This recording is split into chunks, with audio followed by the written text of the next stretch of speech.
Good evening. I'm Laura Helmer. I am the president of the League of Women Voters of Eastern Carver County. And on behalf of the League, I would like to welcome you to the City of Victoria Candidate Forum. We thank both the candidates and the studio audience for attending tonight and our internet audience for viewing. The League of Women Voters is a nonpartisan organization, which simply means that we do not support or oppose a political party or a candidate for office. The League of Women Voters Eastern Carver County has a long-standing history in our community of providing nonpartisan information that is respected and widely used by Minnesota voters, regardless of their political beliefs. Sponsorship of this forum is a public service, providing you with an opportunity to hear the candidates discuss important issues face to face. The views expressed here tonight are those of the candidates and not those of the League of Women Voters. Sponsorship of this forum is not an endorsement by the League of any particular candidate. There is never enough time to cover all of the issues. If you feel that your question was not addressed, please contact the candidate directly after the forum. And now I would like to introduce our moderator, Glenda Noble. Ms. Noble is a certified moderator from the League of Women Voters, Eastern Carver County.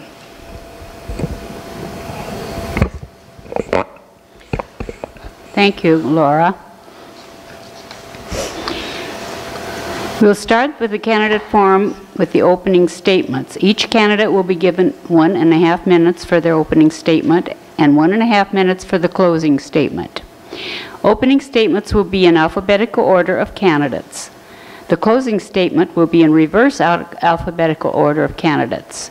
The order of answering questions will be rotated among the candidates. Candidates will have 1.5 minutes to respond to the question. The first question has been prepared by League of Women Voters Eastern Carver County. Subsequent questions will be those submitted by the audience. Let's begin with the opening statements. Jim Crowley. Thank you. Thank you, League of Women Voters, citizens of Victoria, and my fellow candidates. My name is Jim Crowley. Tonight I ask for your re-election vote. I have lived in Victoria for 8 years with my wife, my 4 children, and 2 Springer Spaniels. I'm employed by Arvado Digital Services as a business development director. I have a BBA in Management Information Systems from Iowa State University and an MBA from Drake University. I bring 22 years experience in successful business development, finding new ways to bring value to my constituents by solving hard problems. Nothing happens in a town without people. Victoria's greatest assets are its people, the people that live and work in this community. We listen together, we understand, we work, and then we deliver. The City Council follows the same credo. Over the last 4 years as a member of that council, I have worked to identify the 3 greatest challenges facing our city, and we as a council have delivered on each one. Those 3 challenges were maintain city services in a down economy, enable new growth, and resolve safety issues with the City Hall and Public Works facilities. We directed city staff to run lean and maintain high levels of service. They have done a tremendous job, and the overall levy has remained relatively flat. We made the decision to extend the sewer and water services to the south of Lake Wasserman, and several hundred new homes are now in process.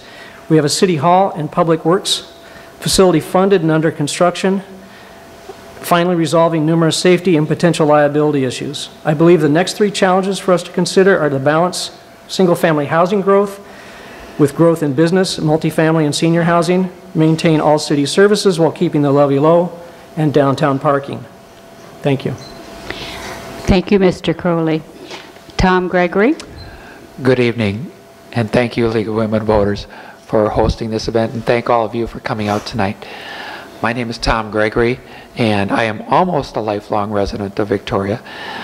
When I was 4 years old, my parents built the Victoria Dairy Queen, and they moved back to Victoria. After I graduated from high school, I moved away for a short while, but I returned to Victoria in 1988 when my wife Teresa and I purchased my grandmother's house. A few years later, in 1995, we transformed that cute little 2-bedroom home into the Victoria Care Center. Victoria Care Center is a 10-bed assisted living facility, and it's been a successful business here in Victoria for the past 19 years. My wife, Teresa, is a registered nurse. She's an amazing caregiver, and I give her all the credit in the world for the Care Center's success. I am a graduate of the Minnesota State University of Mankato. I have a degree in elementary education, and I'm currently employed as a classroom instructor for Safeway Driving School. Teresa and I are members of St. Victoria Catholic Church. We've been married for 25 years, and we have 3 awesome kids, Tim, Taylor, and Tanis. And I am excited about this campaign. I hope I have an opportunity to meet many of you before and after the campaign. And thank you for coming again. Thank you, Mr. Gregory. Larry Gooby. Thank you. And thank you to the League of Women Voters for this opportunity. I've been a resident of Victoria for 17 years now. Victoria is currently a good community in which to live, and if elected to the City Council, it's my goal to make it better. Number one, I would try to shift the focus of our city government back to the residents. I believe too often this current administration has subsidized new development at the expense of the majority of the residents. All too often these subsidies are for private projects that could, would, and should be built without public subsidy. And far too often the subsidies only serve to increase the profit of individuals who are already wealthy in their own right. These subsidies amount to millions of dollars of tax revenues. And if elected, I would do my best to change this. I would also try to make our city government more open and transparent. The current administration has often arrived at decisions that affect the residents in meetings that have not been recorded and for which minutes have not been kept. Residents must be able to hold their elected representatives accountable. To do so, they must be able to find out the basis for decisions that affect their lives in a timely manner and with a minimum amount of effort. If elected, I would endeavor to make the postings on the city's websites more timely and complete, and ensure that residents are notified of projects or developments that affect their neighborhoods. Thank you, Mr. Gooby. Tom Striegel. Good evening. I'd like to also add my thanks to League of Women Voters and all of you for coming out and participating. My name is Tom Striegel, and I am seeking re-election to the Victoria City Council. My wife, Susan, and I and our 3 daughters moved to Victoria about 10 years ago, and we have absolutely loved living here and raising our family here. I'm also proud of the last 4 years of serving this council and all of you. It's been an interesting time, and I think we can be proud of the very sound fiscal discipline that has been exercised in that time. Our 2014 total levy will be $145,000 lower than it was in 2011 when I first took office. And this is while we've added 200 new households to the city. Our AA plus credit rating has been maintained and reaffirmed each year, and our 2015 levy rate will drop to the lowest level in over 10 years. And to make sure that this is all maintained, we've put in place a debt limit policy for the first time. The financial metrics are great, but they're really a backdrop to a commitment to quality of life in Victoria, whether it's the new trail connection to the Arboretum, which I supported actively, but at the right price, or the new parks in Rhapsody or Lake Virginia Shores, or the new library. All of these things were done to make sure that Victoria stays the place where we want to live. Thank you. Thank you, Mr. Stiegel. Our first prepared question is, Victoria is a fast-growing community. What are your ideas about infrastructure needs to support a growing population? And what is the best way to finance critically needed infrastructure? Mr. Gregory? Could you repeat that question for me? Victoria is a fast-growing community. What are your ideas about infrastructure needs to support a growing population? What is the best way to finance critically needed infrastructure? Victoria is a fast-growing community. I just heard that we had somewhere around 95 building permits this year. That's quite a bit. Managing that growth is going to be a challenge, especially things like water and sewer. I know our water issues are strained already. We need to build a storage facility, $750,000 tank, and I believe the cost on that's going to be $3 million. In a couple of years, we need to drill well number 5, and the estimated cost on that is going to be about $1.4 million. Those are some pretty big costs, and somehow we need to manage that and try to keep rates low as well. I think developers, I'd like to make sure that the developers are meeting their fair share of those costs. The residents, I know many of them are strained by their water bills, but as far as borrowing for it, we need to, we've just spent $6 million. I'm not ready to start bonding for any future projects. Hopefully we can get through this water issue without having to bond, but from what I understand, that will be necessary. But certainly managing growth is going to be a challenge. Thank you, Mr. Gregory. Mr. Stegall? It's the challenge and the opportunity of growth. Infrastructure, to a great degree, is funded by the developers, and I think it's an appropriate, I'm a big believer in sort of pay as you go, or pay as the sort of a user fee approach. The Wasserman utilities that we extended around to facilitate the future development is a great example. The money that was used, about $1.3 or $1.4 million to put that infrastructure in the ground, was money that was paid by developers in core fees, and that money is being replenished by the development that's taking place. So when we build our new water tank, that will be paid in cash, which is money that came straight from developers. And the same approach will be considered for the well when it's necessary. I think parking as we grow is probably also an important issue. And that one, again, I think the burden belongs with the people who benefit from it and from the people who will be the businesses that will support. Thank you, Mr. Stegall. Mr. Curley, do you need to have me reread the question? Please. Victoria is a fast-growing community. What are your ideas about infrastructure needs to support a growing population? What is the best way to finance critically needed infrastructure? Thank you. I would say that the role of City Council, the primary role of City Council, is infrastructure, maintaining the services for the citizens of Victoria. There are a number of items that come up in the budget related to infrastructure, but over the past year and what we see now going forward, I see 3 things that are really critical. We've mentioned water storage, water services. This is a self-sustaining fund. We do need to add capacity as our housing continues to grow, but the way the fund is set up right now, it is self-sustaining, and it will allow for the growth under the current budget. The other 2 areas where we need to explore for infrastructure most critically are with police and fire services. We have a need, we found a need within the fire department where our pay was substandard.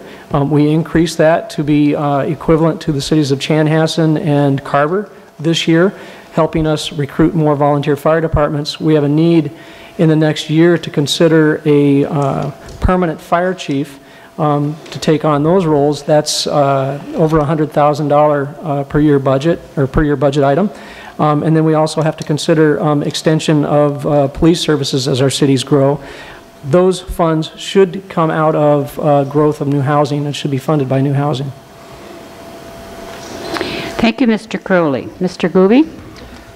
I think I agree with all of the other 3 candidates, that the cost that are incurred as a result of development should be borne by the new development, by fees paid by the developers in order to support that growth.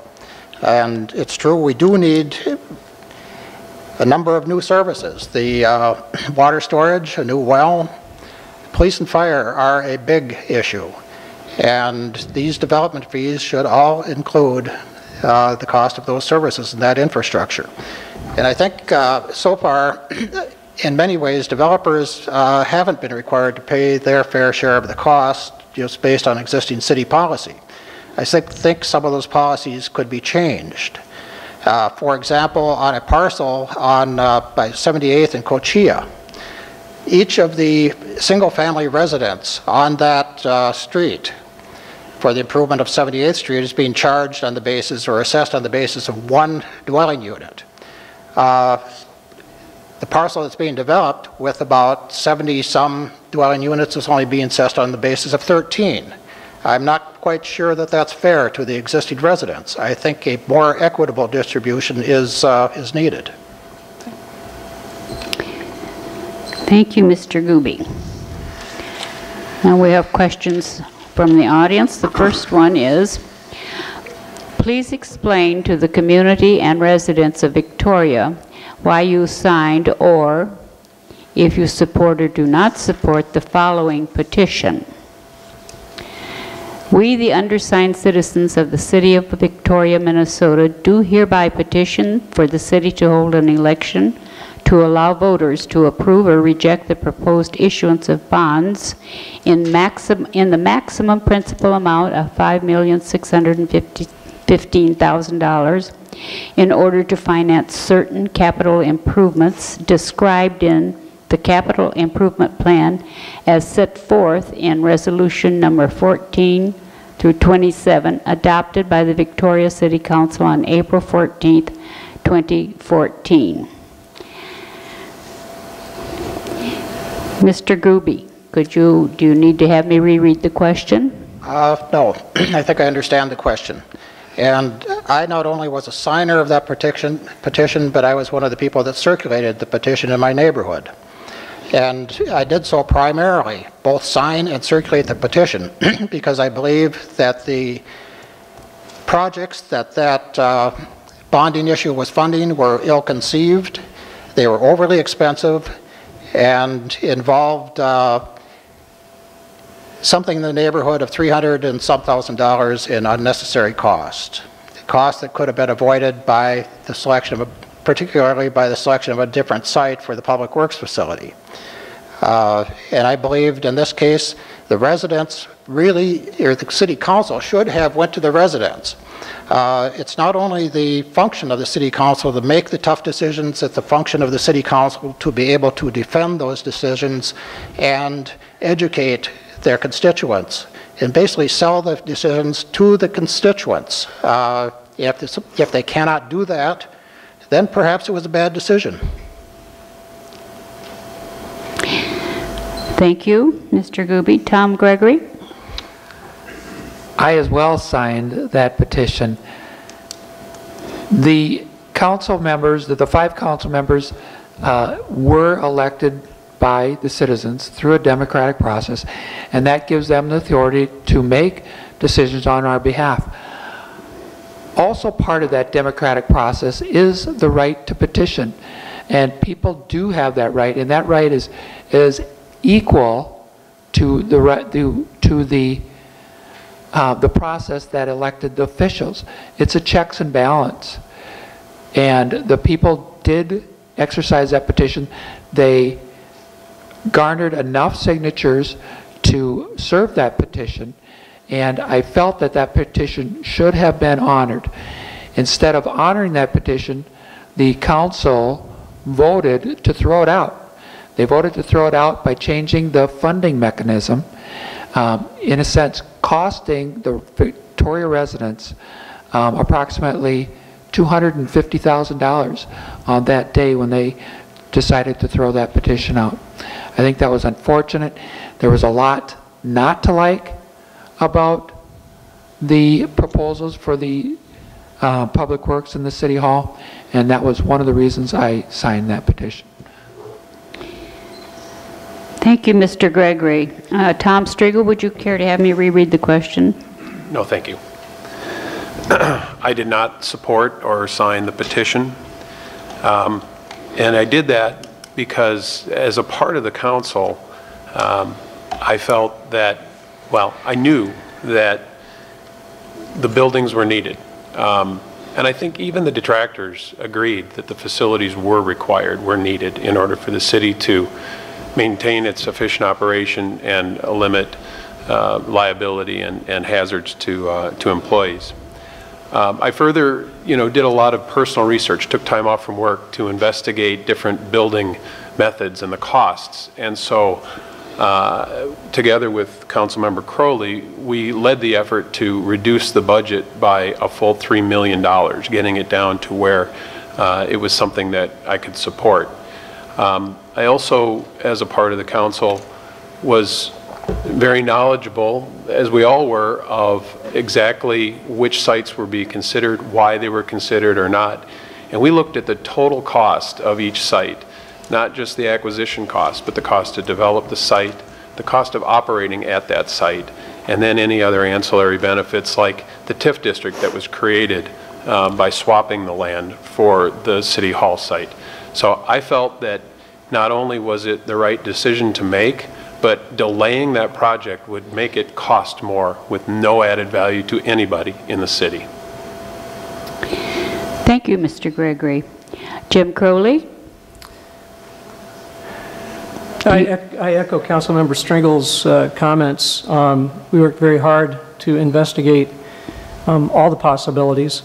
I believe we selected the right locations for those facilities. I did not sign the petition,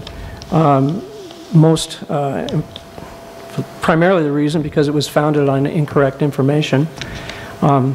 Second reason is that it was the incorrect amount. We did not need that amount of money from a bonding standpoint.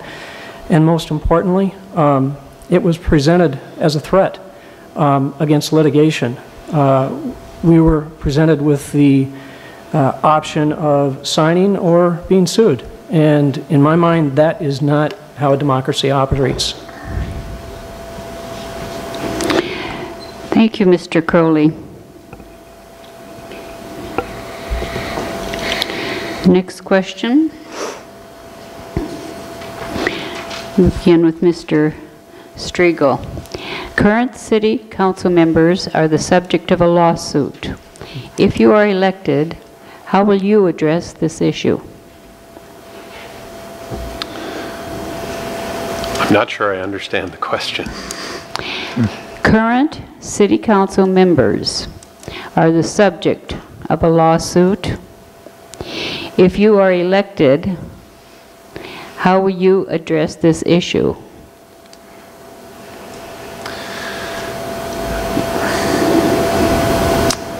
Well, let me just say that I'm still not sure I understand what the issue is, but I'll say this about the lawsuit. First of all, it is an active lawsuit, and as one of the defendants in that lawsuit, obviously we cannot comment on it. I will say this, though. I don't worry about it a lot. I sleep very well at night. I have a little bit of an unfair advantage. I know the truth. I know that the council, my fellow council members, are here doing a job that's essentially a volunteer job and doing the very best they can. I have trust in them to make ethical, honest decisions, and I don't, it's an unfair advantage because I know the truth. I feel a little bit sorry for the paranoid, untrusting approach, and I think that this lawsuit is bullying. It's governing by bullying, and again, it was sign or be sued. And I didn't feel that that was an appropriate way to run an organization. Thank you, Mr. Striegel. Jim Crowley? Would you like to have me reread the question? No, thank you. How would I address the issue? Well, for one, as an elected official, or if I was a citizen concerned about a decision that an elected official made, I don't think my first step would be to sue that elected official. The most disconcerting thing for me about this has been having a number of people whom I've never met, they have never met me, tell me what I think and what I have said in situations where that's not what I think and that's not what I have said. That's kind of hard for me as a Christian. to be accused of things that, in my mind, I sleep well at night, as Mr. Striegel does, knowing that I've made the right decision. So I guess, you know, in an ideal world, and I know that that's a challenge in and of itself, you know, we live in a democracy and we elect our officials, and they're empowered to make decisions. And if you disagree with those decisions, we have this forum here to vote them out of office. Thank you. Thank you, Mr. Crowley. Tom Gregory? This is a difficult topic, and it's one that I have struggled with personally, whether or not to support this or not. When I learned of the two land deals that were kind of in question, the land for the public works and then the swap for the city hall, when I looked at the details of those two issues, I felt that that taxpayers did not get a good deal on those. I thought we gave up way too much in terms of city assets, city fees, waived city fees, sewer reconstruction, site prep, all of that stuff. I thought we gave up way too much and we got too little in return. And it was just a kind of a frustrating feeling. It just seems like, you know, the good old boy network is still alive and well here in Victoria. The special interests get control. And that's why I felt it was important to try to put an end to some of that. Put an end to the special interests, put an end to the rich getting richer at the expense of taxpayers. Just put an end to the backroom deals. And you know, I would like to think everybody could get behind those efforts. Thank you. Thank you, Mr. Gregory. Larry Gruby, would you lead the question reread? No.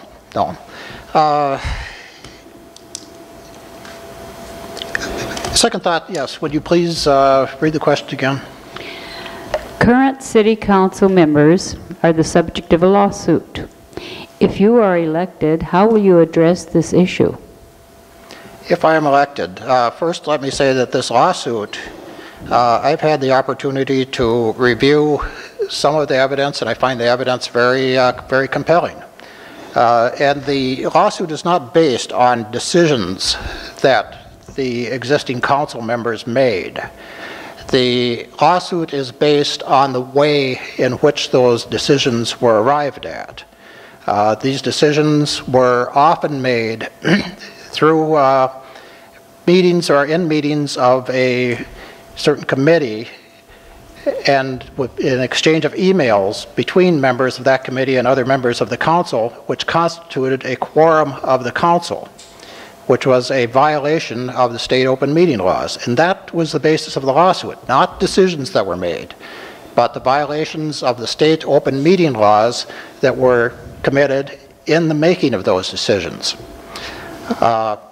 The lawsuit itself is being taken pro bono by a large internationally recognized law firm.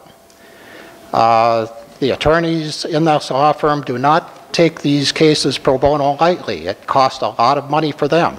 So they reviewed the evidence, they found it was compelling, and decided to take on the suit along with that. In addition, some of the defendants, or the people prosecuting the lawsuits have put up $15,000 of their own money into it, so they believe that strongly. Thank you, Mr. Gruby. Question 4. Mr. Gruby, you will be the first person to respond to this. A new city hall and public works building has been proposed and has been moving forward for the city of Victoria. Do you support this project, or why or why not? At this point, we don't have much option not to support it. It's a done deal. It's being built, it's being paid for, it will be there when our children are growing up. So at this point, we just about have to get behind whatever is being done and try to minimize the damage.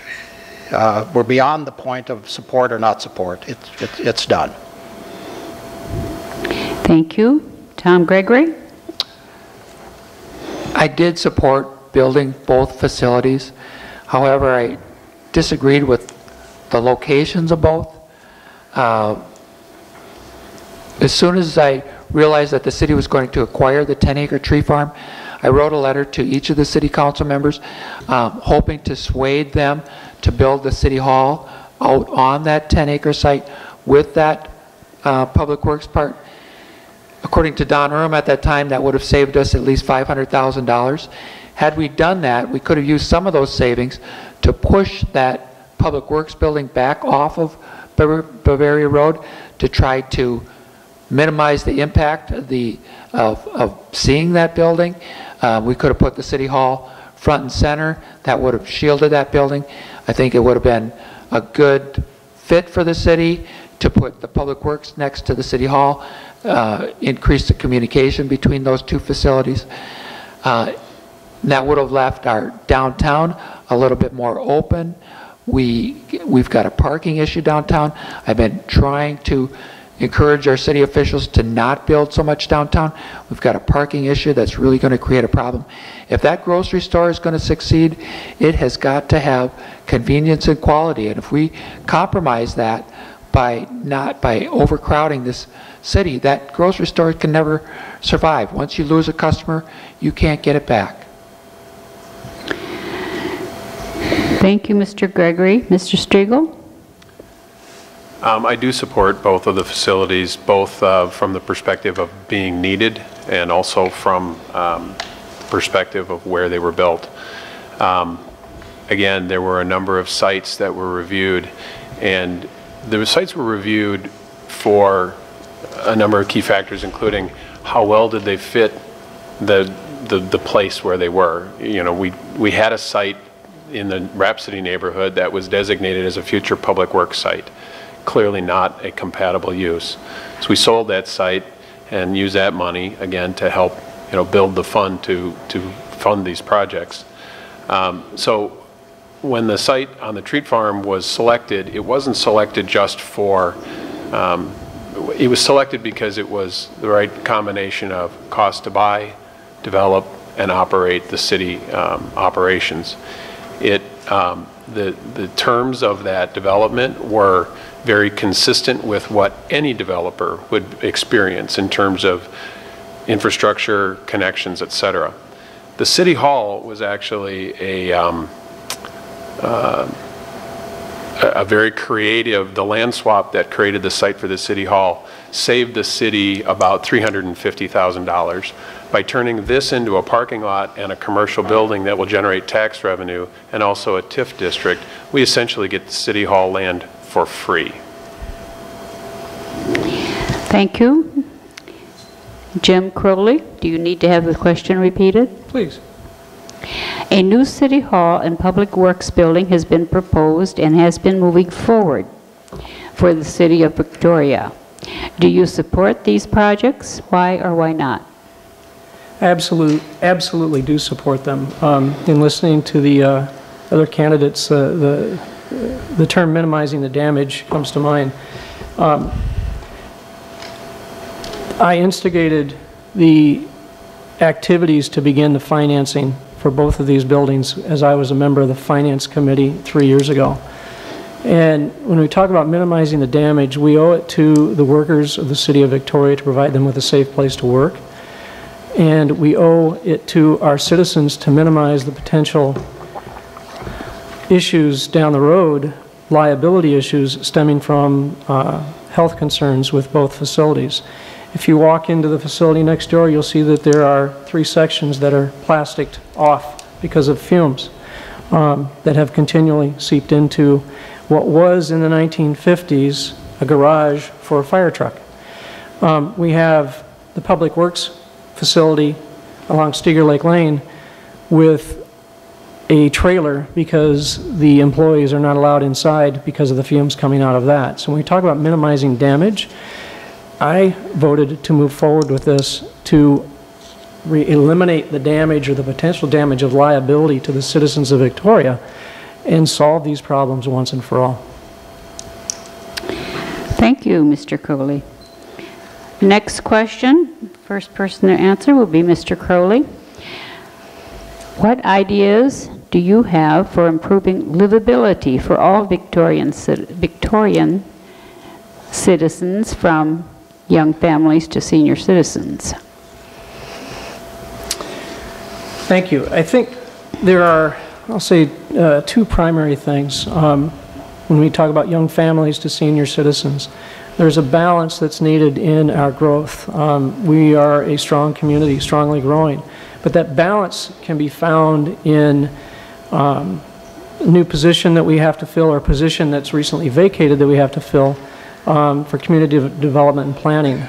It's been swayed heavily towards community development. We need to bring the planning side back in and balance single-family home growth with multifamily and senior housing. And I'm actively working on a project right now to bring in senior housing. So that's item number one. We need to bring in more senior housing. Number two, from a city of Lakes and Parks perspective, we have an ad hoc approach today to funding the expansion of the city's parks and trail infrastructure. This needs to be implemented more formally. We now take funds as a part of each housing permit, allocate that to the recreation center. As the housing developments continue to grow, we need to consider allocating a specific portion of the general fund to more aggressively grow the parks and trail connections to them. Thank you, Mr. Crowley. Mr. Striegel, would you like to have the question repeated? Please. What ideas do you have for improving livability for all Victoria citizens, from young families to senior citizens?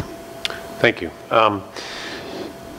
There are a number of significant issues. One is kind of a range of housing stock. We're heavily on the larger single-family homes now, and so the ability to move up or to downsize as our population ages is pretty limited right now. And so I think, as Councilmember Crowley mentioned, we have a vacancy today in our Community Development Director role. That's a role that in the past has done an excellent job of advancing the residential growth of this area, and that was really kind of a necessary cornerstone in order to get the momentum to build a sizable enough market for businesses to be interested. And all the citizens have asked for a more accessible, usable downtown with more businesses to support them. So I think that was a great fit then, but looking forward, I think we need to refill that position with a planner that has more experience in the area of multifamily housing, senior housing, and potentially even some either commercial, light industrial, and business experience, and less emphasis on the residential growth. Also, I think I've asked the Park and Rec Committee as a member to have a more deliberate approach to how developer funds are allocated to building within a given neighborhood versus connecting them. Thank you. Thank you, Mr. Striegel. Tom Gregory, would you like to have the question read again? Sure. What ideas do you have for improving livability for all Victoria citizens, from young families to senior citizens? Well, first of all, I was happy to hear Mr. Crowley talk about senior housing. I think it's a primary concern of mine. For far too long, our seniors have had to leave Victoria. They've had to leave their friends and families behind because there just aren't good options for seniors. So supporting a senior housing project would be first and foremost on my list. And hopefully that building can end up on the 13 acres. I think the 13 acres is going to be a huge topic over the next 4 years. It will be an extension of our downtown business district, and I think just that alone is going to increase the livability of our city. You folks have a lot of money invested in that land. You have $2.7 million invested in it. There was a lot of talk earlier this summer about selling that land and filling it up with townhomes. They were entertaining offers approximately $906,000. That, to me, would have been a huge mistake, and I'm glad that that topic has been tabled. I think the 13 acres is going to be an exciting part of Victoria for the next 4 years. Thank you. Thank you, Mr. Gregory. Mr. Gooby, do you need to have the question reread? No, thank you. I think most of my fellow panelists up here have hit most of the issues. They've hit most of the things that I had considered. One of the big issues, has been pointed out, is the absence of any affordable senior housing within the city. I think that is something that we are going to have to address. I am reaching the point where, maybe in another few years, I'm going to be looking for a new place to live. And I would not want to have to move out of Victoria simply because I can't afford to live here. So that's one issue. Another issue is we've just recently had our grocery store close. And I think that may have been because that particular store was the wrong store in the wrong spot. If you look at the grocery outlets around this area, we've got large outlets in the Cub store just to the north of us, about 3 grocery outlets just to the east of us in Chanhassen. We've got 2 not far to the south in Chaska Commons. We've got 1 in Waconia. So we're ringed by large grocery operations. So I think the Fresh Seasons may have been, kind of the wrong size, the wrong place, the wrong time. I think something more smaller or a niche store like Trader Joe's may be a better fit. But we do need smaller markets that people can find. Thank you, Mr. Gooby. We have time for just one more question, and I will start with requesting Mr. Striegel to respond first. Statistics show that Victoria tax rates are among the highest in the metro. Please give us your thoughts and ideas about Victoria's tax levels. The tax levels in Victoria are, as I mentioned in my opening statement, are actually quite a bit lower today than they were when I first took office. Unfortunately, a lot of that is borne by residential property taxes. So there are a couple approaches that I think will be taken up by the council in the next 4 years. One is finding a city planner who has more of a focus on multifamily, light industrial, and commercial development to help diversify that tax base. Also, as we've looked at growth, it's both an opportunity and a challenge. And as I mentioned, our levy rate will drop next year to the lowest rate it's been in over 10 years. So the council and the finance committee have focused on reducing costs wherever possible.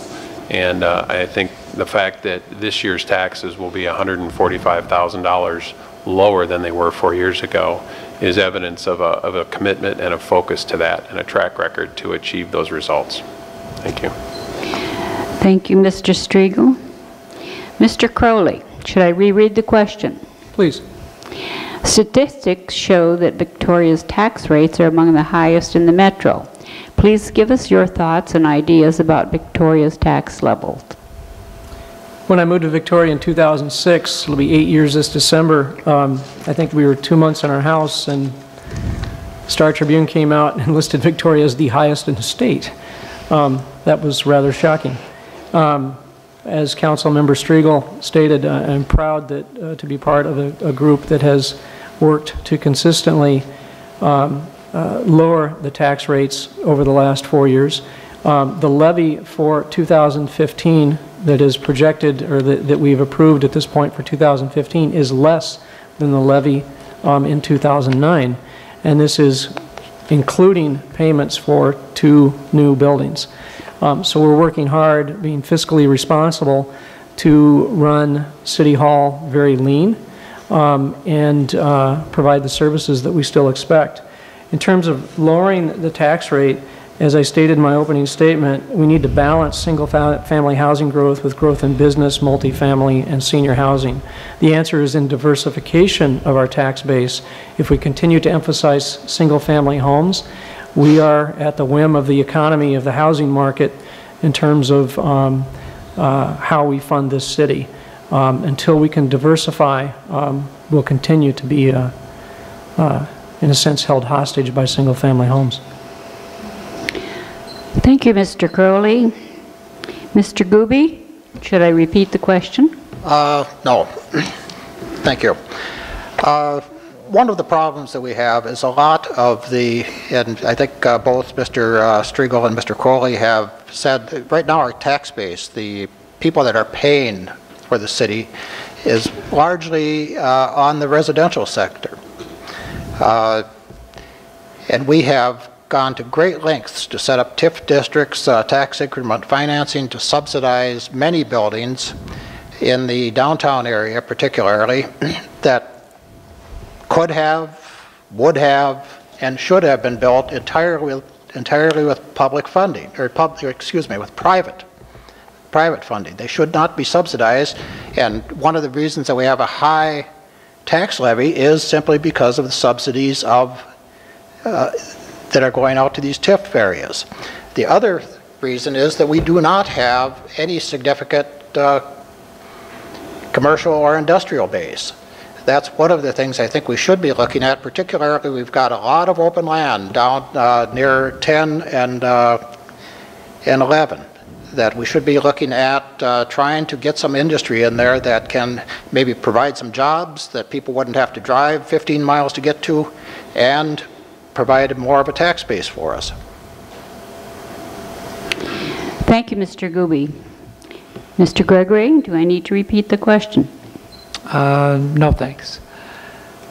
I agree with many of these candidates up here. Diversifying the tax base is going to be key to trying to lower the tax rate or minimize any possible increases. I had the distinct pleasure to be on the committee to hire our next city manager. We interviewed 4 candidates, and we asked each candidate the same questions. One of the questions we asked each candidate was, what surprises you most about Victoria? And the answer was almost universal.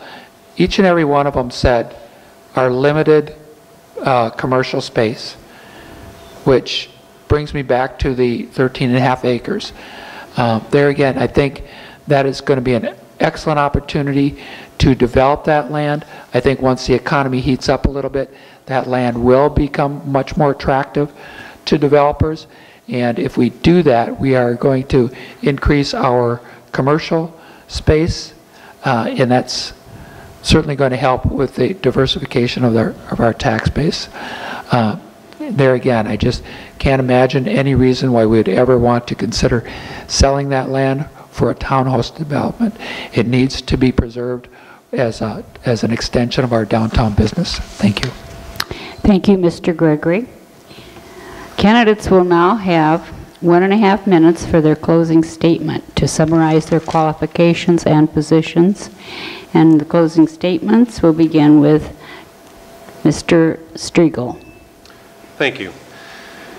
The past 4 years have certainly been a time of great change and great challenge. And as a council member, I've been pleased to be a part of helping to grow out of a pretty deep hole in some of the worst economics that most of us have had have experienced. We worked very hard to keep a high service level and the quality of life for the residents of Victoria in a growing community with a shrinking budget. I think we've successfully met our commitments to those quality of life amenities. We're more and better connected through our trails and parks than we've ever been, and we have a fresher, more engaging downtown environment than we've ever had before. This all happened with a lot of hard work and collaboration between the council, the community, and the city staff. And a partnership between the city government and the business community and the residents is really what's key to having a vibrant community, one that has the values that people will continue to be attracted to and come to Victoria to make their home. I'm privileged to be part of a city council that has demonstrated a commitment to openness through increased scope and frequency of neighborhood meetings and public open houses, to expanding opportunities for citizens to engage the city council on any topic they choose at meetings, and my personal commitment to try and openly communicate and inform the residents of not just what we're doing, but why and how we're doing it. I respectfully ask for your vote on November 4th. Thank you. Thank you, Mr. Striegel. Mr. Gooby? Thank you. Most of you know that this is my first foray into the arena as a candidate for public office.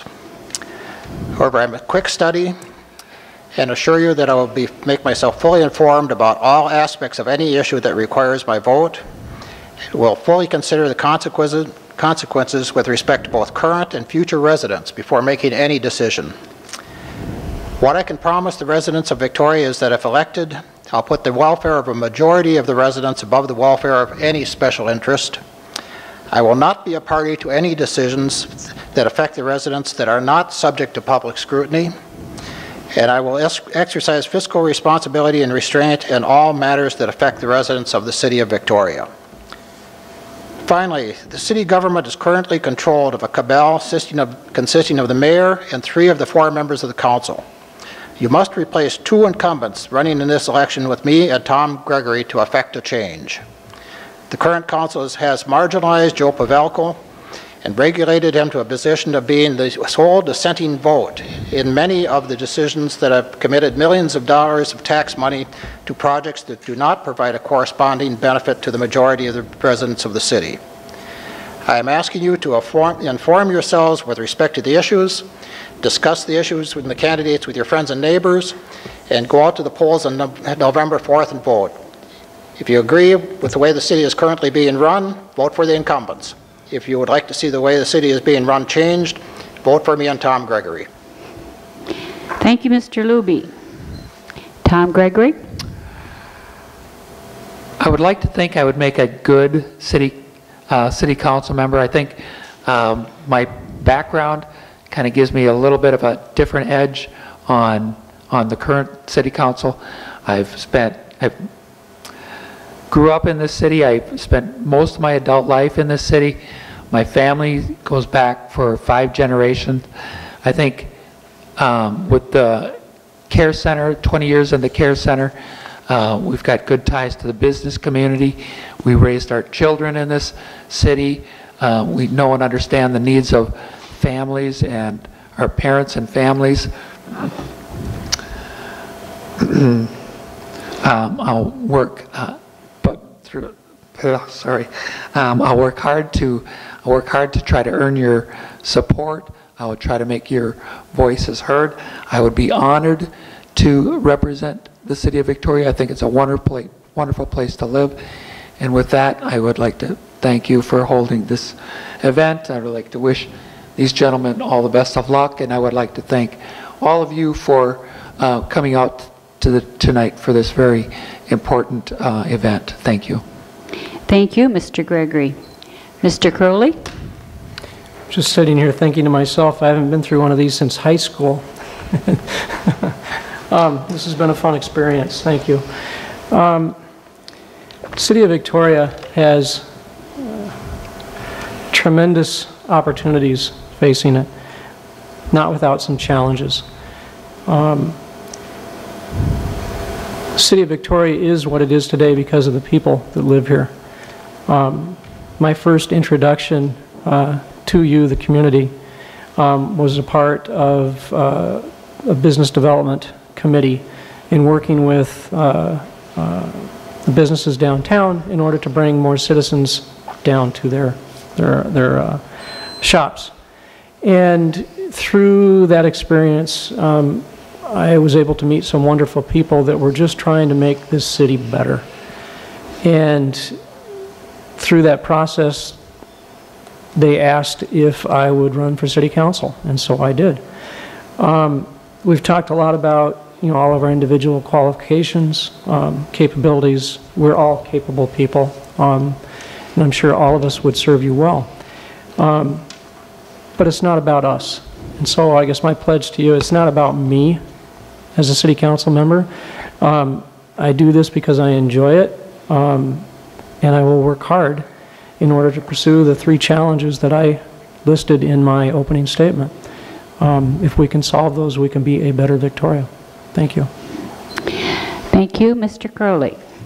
Again, I'd like to remind all of you that the views expressed in this forum are those of the candidates, not those of the League of Women Voters. Sponsorship of this forum is not an endorsement of any candidate by the League of Women Voters, Eastern Carver County. Thank you. The League of Women Voters of Eastern Carver County would like to thank you all for coming tonight and our online audience for viewing. We would especially like to thank our candidates for being part of the democratic process by running for office and for being willing to serve your community. The League of Women Voters researches issues important to our members and to the health of our communities. If you are interested in finding out more about what we do and how you can also make a difference, please pick up a membership brochure at the registration table or visit us at lwvmn.org. Membership is open to both women and men. You can find more information about candidates and about voting at vote411.org and lwvmn.org. Again, thank you for coming, and remember to vote on November 4th.